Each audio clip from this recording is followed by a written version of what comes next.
भुनक्तु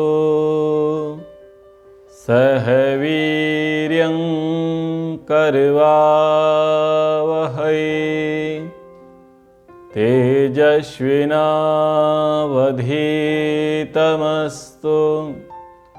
मा विद्विषावहै। ओम शांति शांति शांति। उपनिषद अध्ययन हम कर रहे हैं। ईशोपनिषद के 6वें मंत्र पर आज हम विचार करेंगे। पहले मंत्र में शिक्षा दी गई कि इस जगत का स्वामी, नियंता, नियामक, निर्देशक परमपिता परमेश्वर है। ये संसार प्रकृति से रचा है प्रभु ने, और हम जीवात्माओं के लिए भोग और अपवर्ग की सिद्धि के लिए इस जगत को रच करके हमें दिया। इस जगत के पदार्थों के प्रति हमें आसक्ति नहीं करनी है। और कहा इस संसार में रहना है तो कर्म करते हुए रहो, निठल्ले आलसी बन करके मत रहो। और कर्म करना भी है तो ऐसे कर्म करो जो कर्म आपको जन्म बंधन के चक्कर में बार बार ना डालें। अर्थात ये संकेत दिया गया कि हम सब निष्काम कर्म करने वाले बने। लेकिन सर्वांश में लोग निष्काम कर्म तो करेंगे नहीं, लोग सकामता से ओतप्रोत होकर के भी कर्म करेंगे। तो आगे मंत्र में कहा कि देखिए, जो व्यक्तिगत स्वार्थ को ध्यान में रखते हैं, व्यक्तिगत हितों को ध्यान में रखते हुए और अन्यों को हानि पहुंचाते हैं, परोपकार का कार्य नहीं करते हैं, अन्यों को हिंसित करते हुए स्वयं का भरण पोषण करते हैं, ऐसे लोग असुर हैं। वो राक्षस हैं, वो पिशाच हैं, वो दैत्य हैं। तो ये मनुष्य नहीं हैं, ये अधम हैं, और मरने के बाद इनकी दुर्गति होगी। ये अनेकों वर्षों तक, अनेकों योनियों तक ये नरकीय यातनाओं को सहेंगे। इसलिए हम आत्महना ना बने, हम आत्मा के अनुकूल ही अन्यों के साथ व्यवहार करें। इतनी बात कहने के पश्चात वेद में उपदेश दिया गया कि हे मनुष्यों, जैसे आप चलते फिरते हो वैसे ईश्वर चलता फिरता नहीं है। जैसे आप एक देशी हो वैसे ईश्वर एक देशी नहीं है। आपका मन जितना गति करता है उस मन से भी अधिक गतिवान, अधिक वेगवान वो परमात्मा है।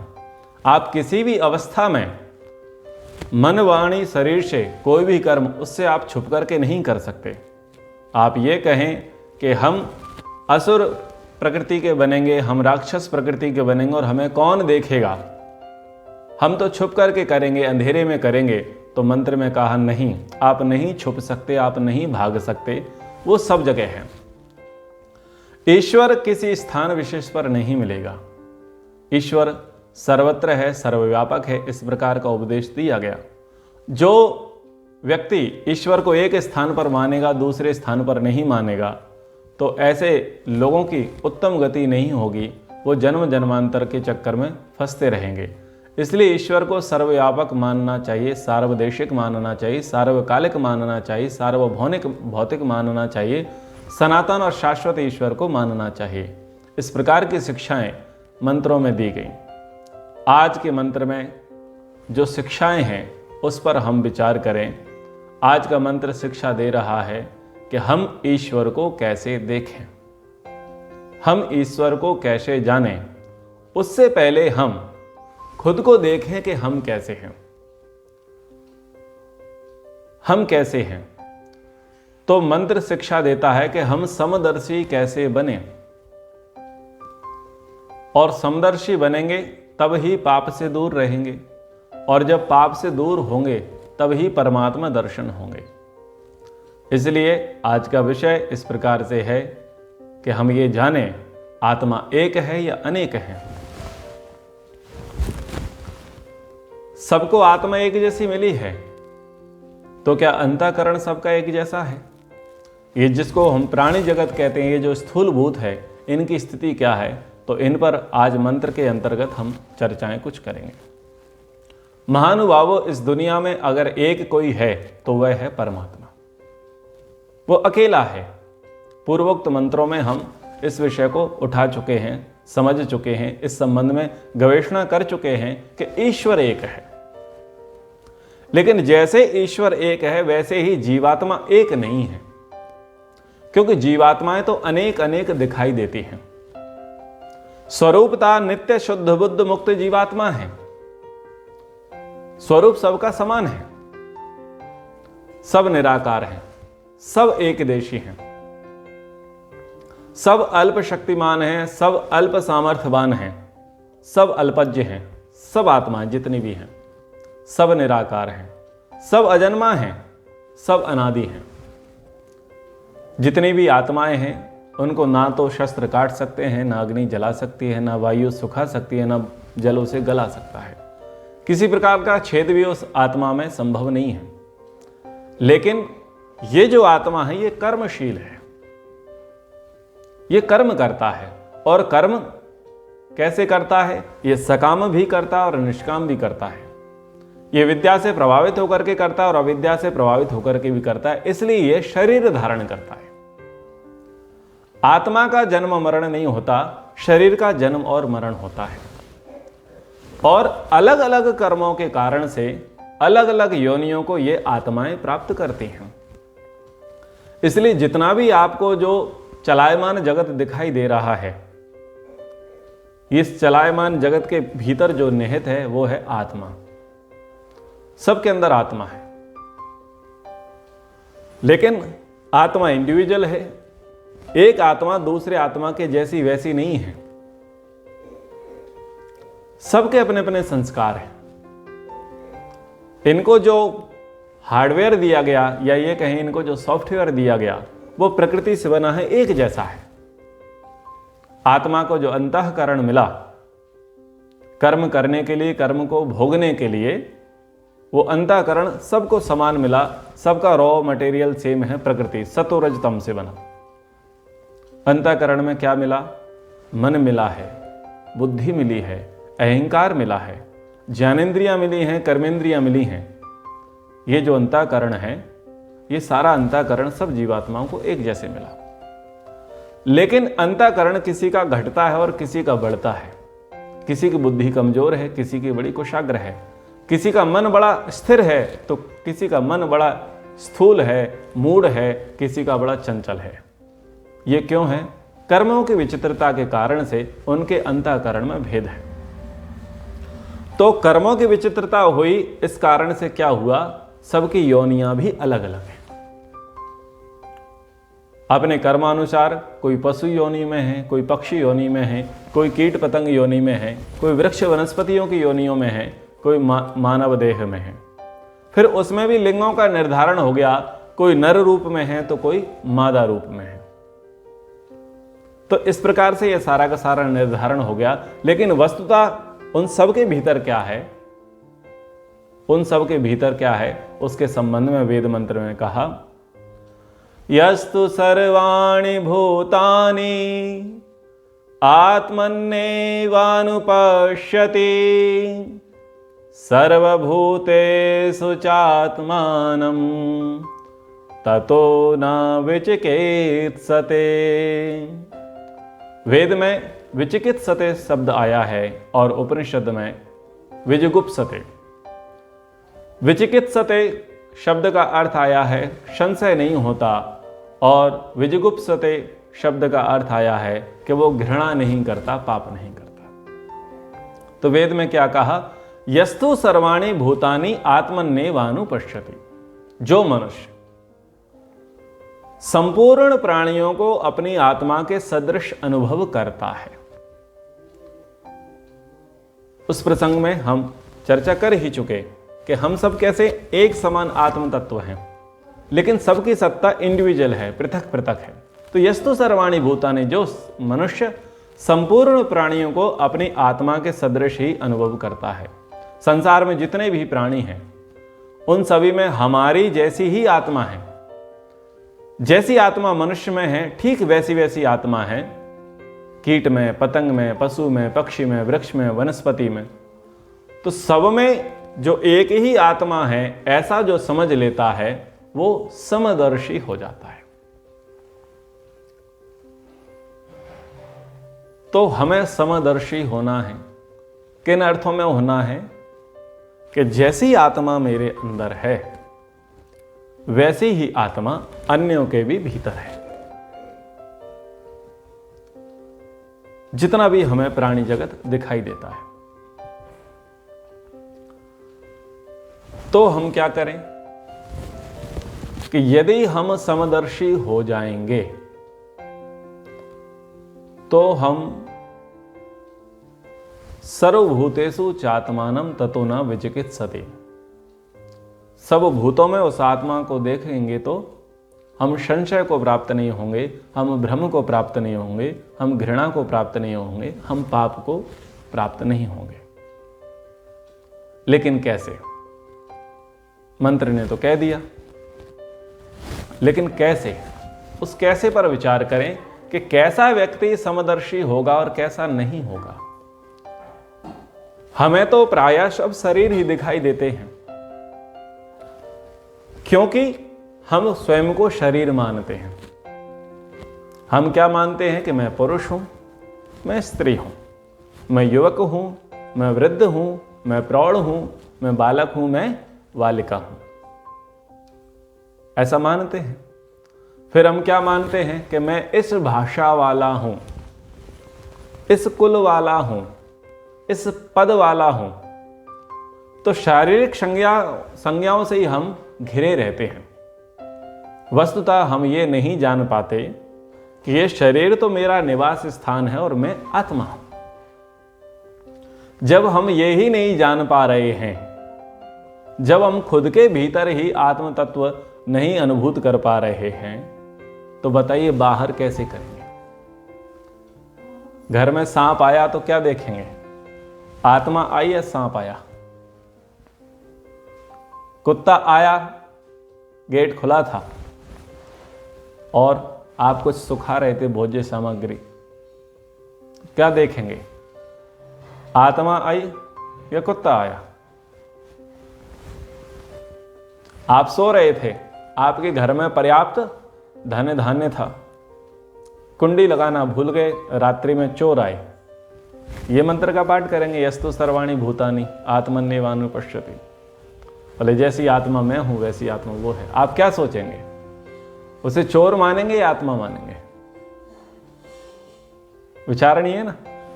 आप जा रहे थे बढ़िया दीपावली की शॉपिंग करके या किसी पार्टी में जा रहे थे, स्वर्ण आभूषण पर्याप्त ओढ़े हुए थे, और बाइक पर दो लोग आए और आपकी चेन खींच करके चले गए, आपका स्कार्फ खींच लिया, आपका दुपट्टा खींच लिया, आप गिर गए। कोई व्यक्ति पर्स छीन के चला गया, मोबाइल छीन करके चला गया, क्या मानेंगे? आत्मा थी या वो चोर था, वो व्यक्ति था? आप ऐसे व्यक्ति को समदर्शी देखेंगे क्या?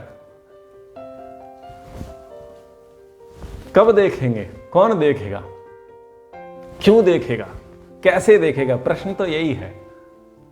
मंत्र ने तो कह दिया कि यस्तु सर्वाणि भूतानि आत्मन्येवानुपश्यति। जो व्यक्ति, जो मनुष्य, जो प्राणी, जो जीवात्मा सब भूतों में अपनी आत्मा के तुल्य जो देखेगा, वो फिर घृणा नहीं करेगा, पाप नहीं करेगा, शोक नहीं करेगा। तो जो चोर आया, जो लुटेरा आया, जो कुत्ता आया, जो सांप आया, तो आप क्या मानेंगे कि मैं आत्मा हूं और ये आत्मा है? तो कोई शोक नहीं करना है, कोई दुख नहीं करना है, कोई घृणा नहीं करना है। इतने में आप सोच रहे थे, तब तक वो अपना काम करके चला गया। सांप आया, डस के चला गया, कुत्ता आया, काट के चला गया, और चोर आया, मार के चला गया, और अपना शांति पाठ हो गया। कैसा लग रहा है? मंत्र क्या कह रहा है और घटनाएं क्या घट रही हैं? घटनाएं बड़ी विचित्र घट रही हैं। हम क्या मानते हैं? हम हिंदू हैं। दूसरी जगह क्या देखते हैं? वो मुसलमान हैं। अब भाईचारे शब्द में हम तो भाई हैं, वो हमें चारा बना रहे हैं। ऊपर से ये उपदेश हो गया यस्तु सर्वाणि भूतानि आत्मन्येवानुपश्यति। जैसी आत्मा मुझ में है वैसी आत्मा उसमें है। उसने तो बोला नाराए तकबीर, अल्लाह अकबर, सर कलम कर दो, अल्लाह दो जन्नत बख्शेगा उसको, तो 72 पूरे मिल जाएंगे। तुम्हें क्या मिला? तो मंत्र बहुत अच्छा है, बस समझना है, हमें समझना है। प्रसंग क्या चल रहा, प्रकरण क्या चल रहा था, उस प्रकरण को देखिए कि प्रकरण ने बताया ईश्वर इस दुनिया का मालिक है, हमको ये संसार भोग करने के लिए दिया है, इसलिए संसार की किसी भी वस्तु पर हमें आसक्ति नहीं रखनी है। लोभ नहीं करना है, लालच नहीं करना है, आलसी नहीं बनना है, अकर्मण्य नहीं बनना है, पुरुषार्थी बनना है, कर्मठ बनना है, कर्मशील बनना है, और आत्महना नहीं बनना है। ठीक है, आत्महना नहीं बनना है, और परमात्मा को सब जगह जानना है, एक स्थान विशेष पर नहीं मानना। ऐसा नहीं मानना कि मैं सर्वोपरि हूं, मैं ईश्वर की विभूतियों से जीत जाऊंगा, मैं अपने अंतःकरण के माध्यम से ईश्वरी सत्ता पर जोर जमा लूंगा, विजय प्राप्त कर लूंगा, या जितने भी उपलब्धि प्रसिद्धि हो रही है वो सब मेरी हो रही है, इसमें ईश्वर का कुछ नहीं है, ऐसा नहीं मानना है। उस व्यक्ति को कहा जा रहा है यस्तु सर्वाणि भूतानि आत्मन्येवानुपश्यति। समझ में आ रहा है? हमें तो कुत्ता ही देखेगा, हम लठ लेकर के खड़े रहेंगे, हमें सांप दिखेगा, हम लठ लेकर के खड़े रहेंगे, हमें चोर दिखेगा, हम बंदूक लेके खड़े रहेंगे, और हमें विधर्मी दिखेगा, हम तलवार लेकर के खड़े रहेंगे। खड़े रहना ही पड़ेगा, खड़े रहेंगे तभी आप खड़े रहेंगे, अन्यथा आप खड़े रहने लायक नहीं होंगे। कट जाएंगे, पिट जाएंगे, मर जाएंगे, लुट जाएंगे।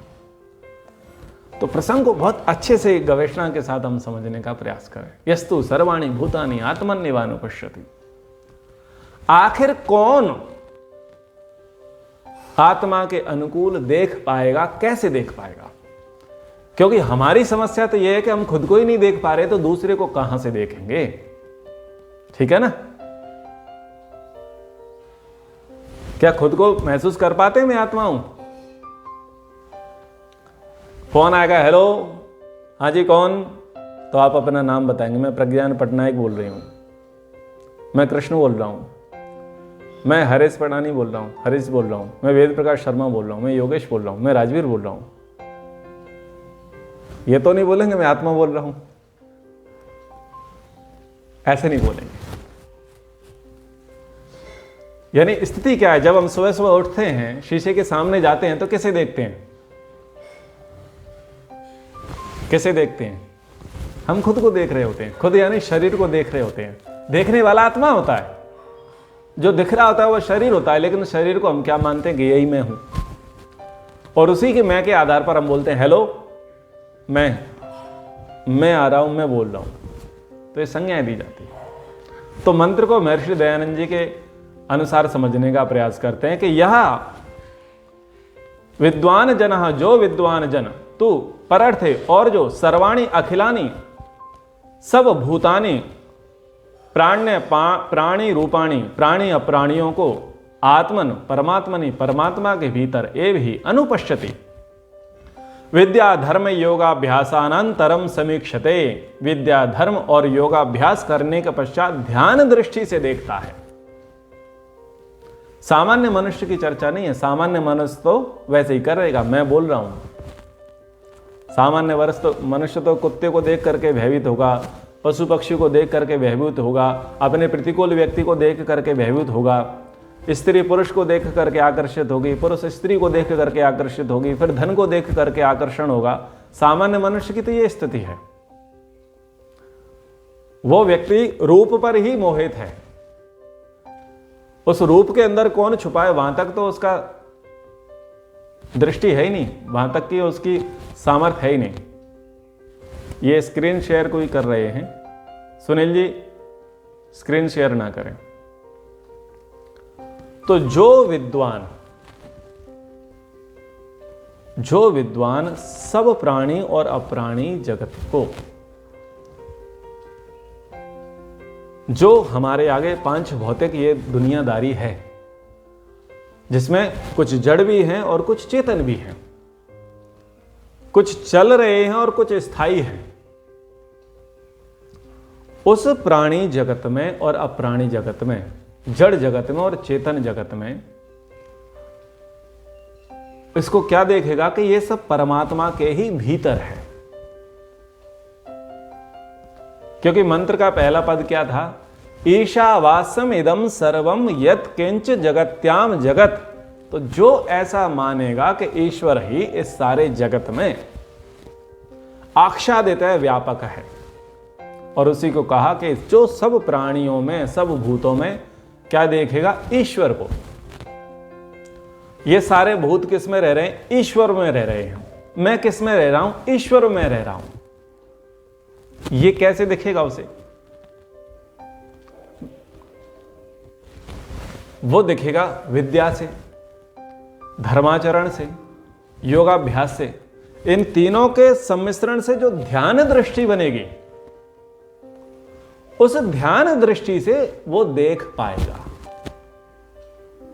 यानी जिसको बोलते हैं प्रज्ञा बुद्धि, मेधा बुद्धि, ऋतंभरा बुद्धि, यानी संप्रज्ञात समाधि के बाद जो बुद्धि की स्थिति आती है, उसने पर्याप्त विद्या ग्रहण की, धर्मानुष्ठान किया, योगाभ्यास किया, उसके बाद जो समाधि की जो उसकी स्थिति बनी, तब जाकर के उसने देखा कि सारा जगत ईश्वर में है और ईश्वर में ही सारा जगत है। यस्तु सर्वाणि भूतानि आत्मन्येवानुपश्यति। तभी उसने देखा कि जैसे मैं आत्मा हूं और अपने कर्मानुसार इस शरीर में विराजमान हूं, ऐसे ही ये सब आत्माएं हैं और ये भी अपने कर्मानुसार इन शरीरों में विराजमान है। ये जो वर्तमान कुत्ता है, ये पहले मनुष्य रहा होगा। ये वर्तमान जो तुलसी का, पीपल का, आम का पेड़ है, ये भी पहले मनुष्य रहा होगा। यानी जैसे मैं आत्मा हूं, वैसे ये भी एक आत्मा है। ये वाली बात है। जब वो ऐसे देखेगा कि सारी सब्जियों में, सारे फलों में, सारी वनस्पतियों में, सारी औषधियों में, जलचर, थलचर, नवचर, ये जितना प्राणी जगत है, इस सब में ये जो चलायमान हो रहे हैं, इन सब में वैसा ही आत्म तत्व है जैसा मैं हूं। ये कब होगा? ध्यान दृष्टि। जब समाधि की योग्यता बन जाएगी, तब हम समदर्शी होंगे। तो यस्तु सर्वाणि भूतानि आत्मन्येवानुपश्यति। तब ही जाकर के ये हमारी स्थिति बनेगी कि हम समदर्शी हो जाएंगे। ध्यान दृष्टि हमें समदर्शी बना देगा। समदर्शिता के संबंध में एक क्रियात्मक उपदेश वेद में ईश्वर के द्वारा दिया गया। मित्रस्याहं चक्षुषा सर्वाणि भूतानि समीक्ष्य। हम संसार के समस्त प्राणियों को मित्रता की दृष्टि से देखें। लेकिन अगर इसका सामान्य अर्थ निकालें तो, जैसा मैंने कहा कि चोर आया घर में तो क्या मित्र देखेंगे? सांप आया, कुत्ता आया, कोई विधर्मी आपके गली मोहल्ले में आकर के तांडव मचाएगा तो क्या आप उसे मित्र की दृष्टि से देखेंगे? वहां ऐसा उपदेश नहीं है। इसका यह अर्थ निकालना ही इस अर्थ का अनर्थ है। आप बायोलॉजी में परजीवी चक्र पढ़ते होंगे।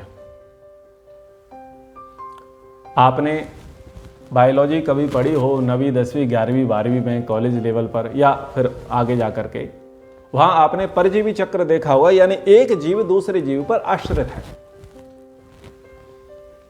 केंचुए को किसान मित्र कहा जाता है कि नहीं? किसान मित्र कहा जाता है। तो आप समझिए, जो मित्रस्याहं चक्षुषा सर्वाणि भूतानि समीक्ष्य, सभी प्राणियों को मित्रता की दृष्टि से देखता है। मित्र यानी हितैषी। मित्र यानी हितैषी। आप संध्या मंत्र पढ़ते हैं, मनसा परिक्रमा मंत्रों का वहां वाचन करते हैं, वहां कीट पतंग आदि आदि इन सब का वर्णन आता है ना?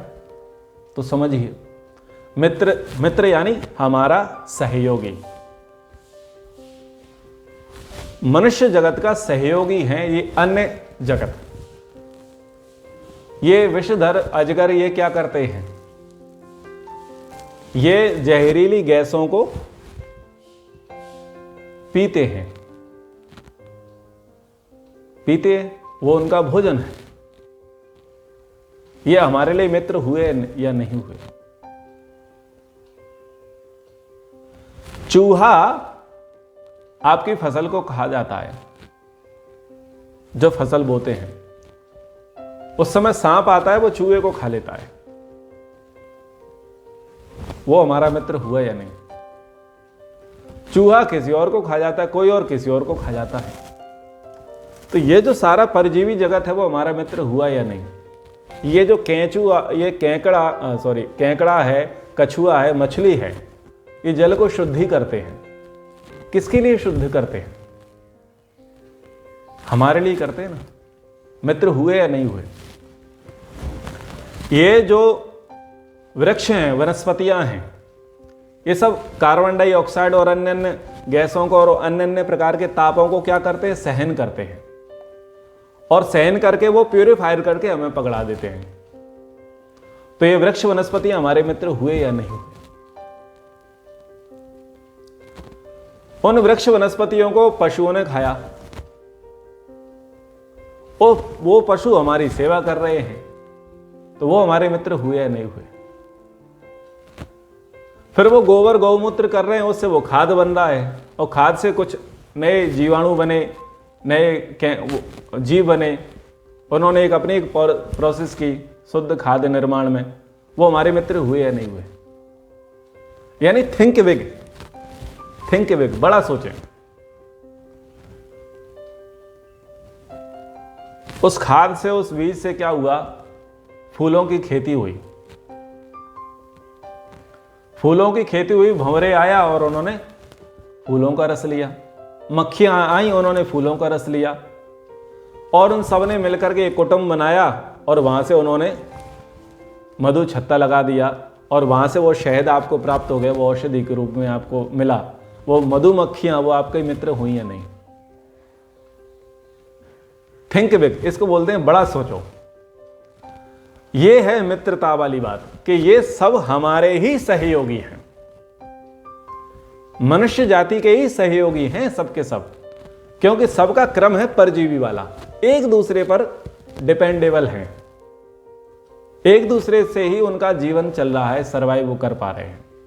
आया समझ में? मित्रस्या चक्षुषा सर्वाणी भूतानि समीक्षे। आई बात समझ में? इस प्रकार से ये सब हमारे मित्र ही हैं, हमारे सहयोगी हैं, हमारे उपकारक हैं। आजकल तो अलार्म नहीं है, लेकिन पहले मुर्गा बोलता था ना। हालांकि मुर्गों को हलाल करके मुल्ला बोलने लगे, वो अलग बात है। तो वो उठा रहे हैं कि नहीं उठा रहे?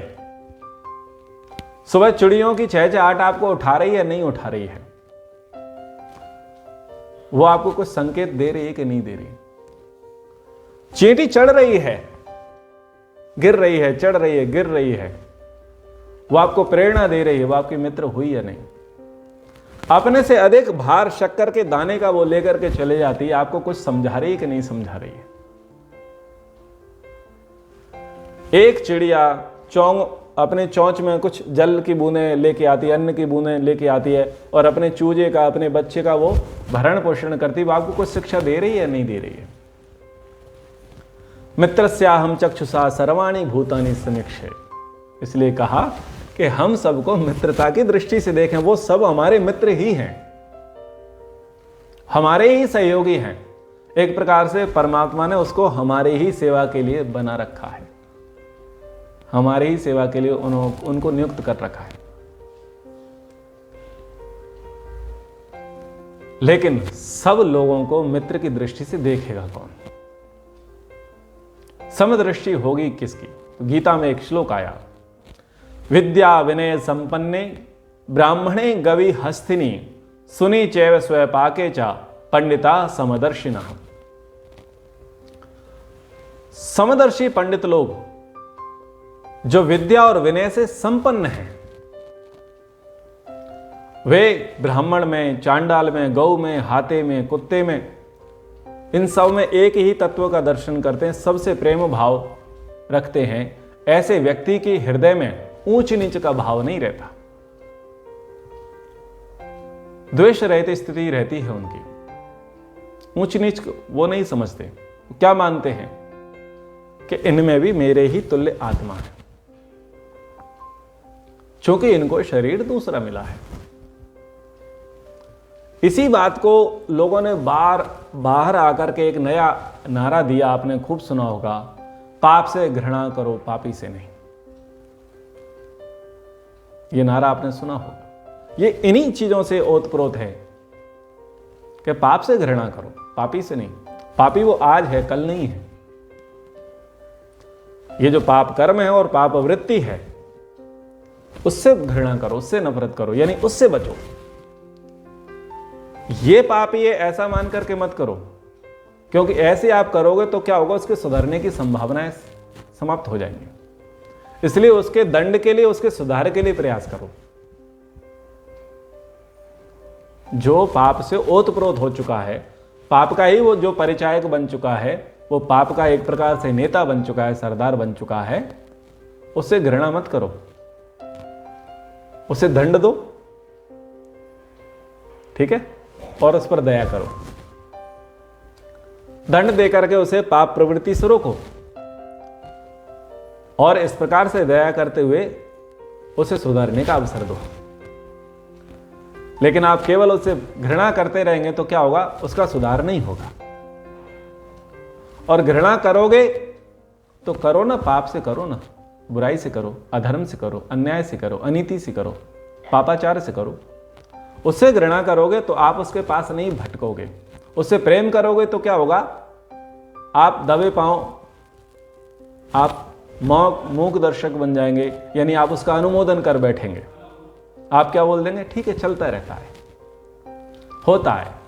ये क्या है, ये इसकी स्थिति यह है कि आप वहां पाप से घृणा नहीं कर रहे, यानी एक प्रकार से आपने उसको क्लीन चिट दे दी है, कोई बात नहीं, होता रहता है, समाज है।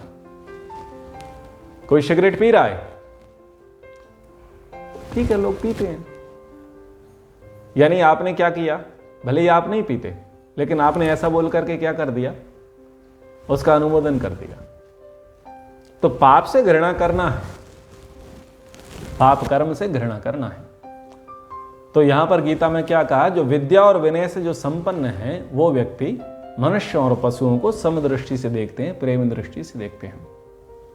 आपने खूब पर्याप्त कथाएं सुनी होंगी पूर्वजों की, विद्वानों की, मनीषियों की, योगियों की, कि वो जहां रहते थे वहां का वातावरण अत्यंत सात्विक होता था, शांति प्रिय होता था, और जो विपरीत धर्म वाले हैं वो भी एक साथ वहां जलपान कर रहे होते हैं।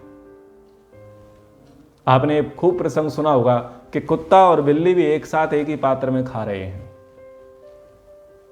अन्य जो वन्य प्राणी हैं वो भी उस प्रांगण में आकर के निर्वैर होकर के वहां व्यवहार कर रहे हैं। ऐसे आपने खूब प्रसंग सुने होंगे। ये किसके प्रभाव से था? ये उसी प्रभाव से था, विद्या विनय के संपन्नता के प्रभाव से था, ये समाधि के प्रभाव से था, वहां के शांत पीसफुल वातावरण के प्रभाव से था, कि वहां पर जो दो विरोधी विचारधारा के जो हैं वो भी वहां पर शांत हैं। लेकिन ऐसा नहीं है कि विरोधी विचारधारा का एकदम आएगा और उस औरे से प्रभावित हो जाएगा, ऐसी संभावनाएं नगण्य हैं, बहुत कम है। लंबे समय तक जब वो रहेंगे तो आपके प्रति वो वैसा व्यवहार नहीं करेंगे जैसा वो अन्यों के प्रति करते हैं। कई स्थानों का औरा शब्द का प्रयोग करूंगा, कई स्थानों के आकर्षण इतना विचित्र होता है कि आप मन में कुछ लेकर के जाते हैं और वहां जाकर के आपके मन में कुछ और चलने लग जाता है। आप क्रोध आवेश में आते हैं और वहां पर आकर के आप शांत हो जाते हैं, अथवा आप शांत भाव से जाते हैं और वहां पर आप क्रोधी हो जाते हैं, बेचैन हो जाते हैं, उद्विग्न हो जाते हैं, यानी वहां के औरे का प्रभाव पड़ रहा था। खैर ये अलग विषय है। तो विद्या विनय संपन्न स्थिति कैसे आएगी? यह स्थिति योग युक्त व्यक्ति की होती है, जो योग से युक्त होता है, जो योगाभ्यासी होता है उसकी होती है। अद्वेष्टा सर्वभूतानां मैत्रः करुण एव च निर्ममो निरहंकारः सम दुख सुखी क्षमी। क्योंकि जो योग युक्त व्यक्ति है वही सब प्राणियों के प्रति द्वेष रहित होता है, वही सबका मित्र होता है, वह दयावान होता है, उसके अंदर ममता होती है, वो अहंकार से रहित होता है, वो सुख दुख में सम होता है और वो क्षमाशील होता है। कौन होता है? जो योग युक्त व्यक्ति होता है। तो ये जो यस्तु सर्वाणि भूतानि आत्मन्येवानुपश्यति, ये जो स्थिति है, ये सर्वांश में उसी की संभव है जो ऐसा ऐसा है, जो विद्या से संपन्न है, जो धर्मानुष्ठान करता है, जो योगाभ्यास करता है, जो ध्यान दृष्टि वाला है, जो समदृष्टि वाला है, उसके लिए ही ऐसा संभव है। और ये उत्तम स्थिति है। इस स्थिति को सबको प्राप्त करना चाहिए। छोटा बड़ा ऊंच नीच तो हम तब ही देखते हैं जब हमारे हृदय संकीर्ण होते हैं, जब हम कूप मंडूक होते हैं, संकुचित विचारधारा से ओतप्रोत होते हैं। लेकिन जो मनुष्य संसार के सभी प्राणियों में एक आत्म तत्व का दर्शन करता है, उसके लिए तो सारा ये परिवार ही हो जाता है।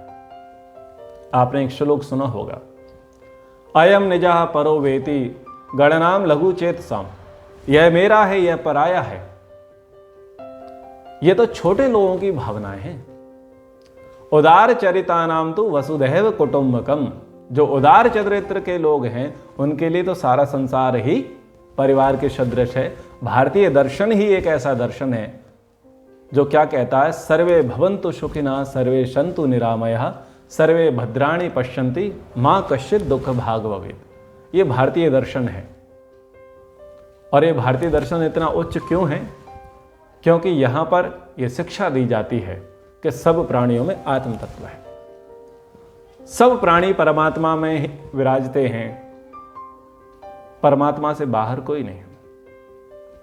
आगे की पंक्ति को पढ़ते हैं, सर्वभूतेषु चात्मानं ततो न विचिकित्सते ततो न विजुगुप्सते। सर्वभूतेषु, सर्वेषु प्रकृत्यादिषु, सब प्रकृति आदि पदार्थों में, चा भी देखता हुआ वह विद्वान, आत्मानम अतति सर्वत्र व्यापनोति तम, आत्मा को ही तदनंतरम पीछे न नहीं, विचिकित्सते संशय प्राप्नोति, संशय को प्राप्त होता है, ऐसा तुम जानो। कह रहे हैं कि जो व्यक्ति जो इस प्रकार से देखता है सब प्रकृति आदि पदार्थों में, जड़ चेतन जगत में आत्मा को ही देखता है, इनके मूल में आत्मा ही है, वो फिर कभी संशय को प्राप्त नहीं होता। जो समस्त प्राणियों में परमात्मा को देखता है, ईश्वर सभी प्राणियों में व्यापक है, वह घट घट वासी है, परमात्मा सर्वव्यापक है, गौ हाथी घोड़े कुत्ता सभी में है। तो ज्ञानी लोग सभी प्राणियों में उसी परमात्मा का दर्शन करते हैं जो सब प्राणियों को अपने आत्मा के समान देखता है। जो सब प्राणियों को परमात्मा में देखता है वो तत्वदर्शी होता है, वो समदर्शी होता है।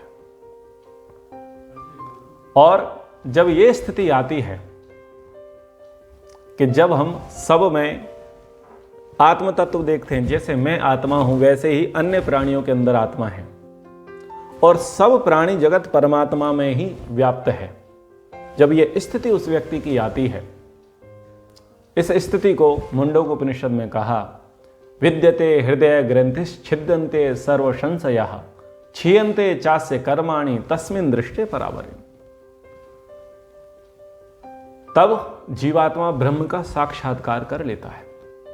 उसके हृदय की सब उथल पुथल, सब गांठें सब खुल जाती हैं, सब संशय दूर हो जाते हैं, सब संशय छिन्न भिन्न हो जाते हैं। तो संशय छिन्न भिन्न तब ही होंगे जब हम इस प्रकार का विचार करेंगे, दृष्टिकोण करेंगे। मंत्र के भावार्थ में महर्षि दयानंद जी लिखते हैं, हे मनुष्याः ये सर्वव्यापिनम न्याय कारणम सर्वज्ञम सनातनम। जो मनुष्य सर्वव्यापी, न्यायकारी, सर्वज्ञ, सनातन, सर्वात्मानम सबके आत्मा तुल्य, सकलस्य दृष्टारम परमात्मानम विदित्वा, अंतर्यामी सबके दृष्टा परमात्मा को जानकर, सुख दुख हानि लाभेषु, सुख दुख हानि लाभों में, स्वात्मवत् सर्वाणि अपने आत्मा के सब, भूतानि विज्ञाय प्राणियों को जानकर, धार्मिका जायन्ते धार्मिक होते हैं, ता एव मोक्षम अश्नुवन्ते, वे ही मोक्ष को प्राप्त करते हैं। मोक्ष कैसे मिलेगा उसकी पद्धति यहां पर बता दी है। और ये कब मिलेगा मोक्ष? जब हम पाप नहीं करेंगे, विजुगुप्सते, घृणा नहीं करेंगे, ये मान करके चलेंगे कि परमात्मा सर्वत्र है, सर्वव्यापक है, हमारे मन के विचारे, वाणी के बोले और शरीर के किए प्रत्येक कर्म को वो देखता, सुनता, जानता है। जब हम विचार करेंगे तब हम पाप कर्म नहीं करेंगे, जब पाप नहीं करेंगे तो पुण्य नहीं करेंगे, और पुण्य स्वार्थ भावना से नहीं करेंगे, हम निष्काम भावना से करेंगे। जब निष्काम भावना से करेंगे, विद्या से संपन्न होंगे, विनय से संपन्न होंगे, धर्मानुष्ठान करेंगे, योगाभ्यास करेंगे, उससे हमारी ध्यान दृष्टि बढ़ेगी, हम समदर्शी होंगे, हम तत्वदर्शी होंगे, ईश्वर का साक्षात्कार करेंगे और मोक्ष को प्राप्त होंगे। तो ये मंत्र का भाव था, यस्तु सर्वाणि भूतानि आत्मन्येवानुपश्यति सर्वभूतेषु चात्मानं ततो न विचिकित्सते ततो न विजुगुप्सते। तो संक्षिप्त इस मंत्र के अर्थ पर हमने विचार किया। कक्षा को यहीं पर विराम करते हैं। इति ओम शम।